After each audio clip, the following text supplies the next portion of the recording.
Overall, market breadth is worsening here, and the trend is also hitting tech stocks. The Nasdaq 100 has risen over 3% so far during the month of December. However, the equal weight Nasdaq 100 is up less than 1% for the same period. Joining us now, we've got Erin Browne, a portfolio manager over at PIMCO. Erin, great to have you here on the program with us this morning. So just starting with that, why do you think we're kind of seeing this dynamic play out?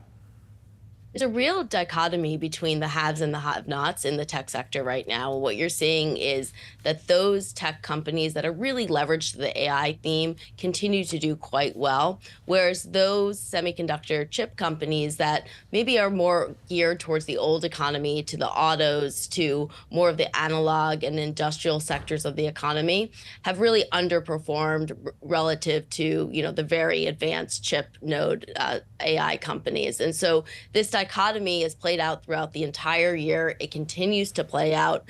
What's been interesting is as we've moved through third quarter earnings season, we've heard more of the same from many of the chip companies, which is everything related to AI is doing extremely well.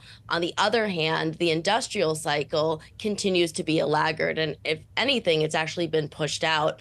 Whereas many of the chip companies coming into the beginning of the year expected the auto sector to turn, the industrial sector to turn, in the second half of 2024. Now it's been pushed out to the second half of 2025. And so we're really continuing to see more of the same play out. And all of the money is just flowing into everything AI related. And that's why this dichotomy has emerged that you bring up. So, Erin, what do you think that upside then looks like for these handful of stocks that have been leading the rally now for so long?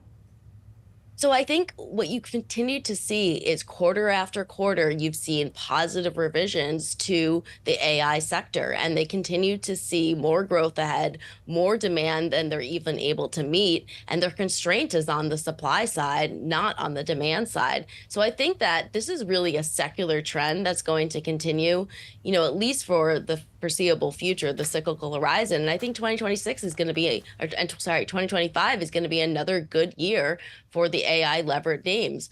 You've started to now see some of the leadership switch just from the semiconductor chip companies to more of the software developers, the enablers for AI. And so as an investor, we're starting to look more at some of the software companies, not just the chip companies, which are trading at very high multiples, certainly can leave them, room for some disappointment.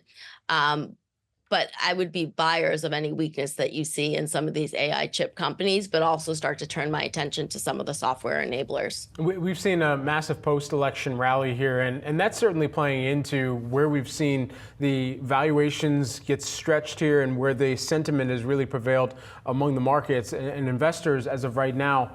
I wonder what your net assessment of the post-election implications for the market are, especially as there are people, cabinet positions that are starting to really get some clarity around them, and the markets are at least cheering on less regulation and the thought of that. So I think that you have two sides of the market. On the one hand, you have the potential for continued low corporate tax rates, as well as the potential for deregulation, which could be really meaningful to companies' bottom lines. On the other hand, you have this uncertainty with tariff policy, and ultimately, the cost that companies are going to have to bear in the form likely of lower margins if some of the more punitive tariff policies are put in place. And so I think it becomes very much a stock picker's market in this environment, where you're going to have more dispersion across companies between those that are more insulated from tariff policy and are just going to reap the benefits of lower regulation versus those that are going to be more exposed to tariff policy.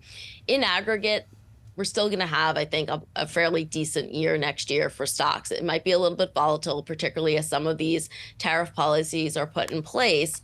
But we're still in an environment where, coming out of the fourth quarter, the U.S. consumer is doing exceptionally well. We've seen strength build into the fourth quarter.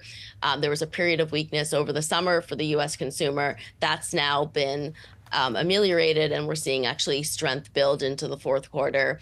Consumption growth has been strong. U.S. GDP growth has been strong, and inflation is still, somewhat muted. It's potentially bottomed, in the very short run, but we still expect that it's going to continue to fall next year. So you're coming off a period of strength. I think that the equity market's going to do well next year, but I would be really specific about staying away from anything that's really exposed to tariff-related concerns. All right, Erin Browne, thanks so much.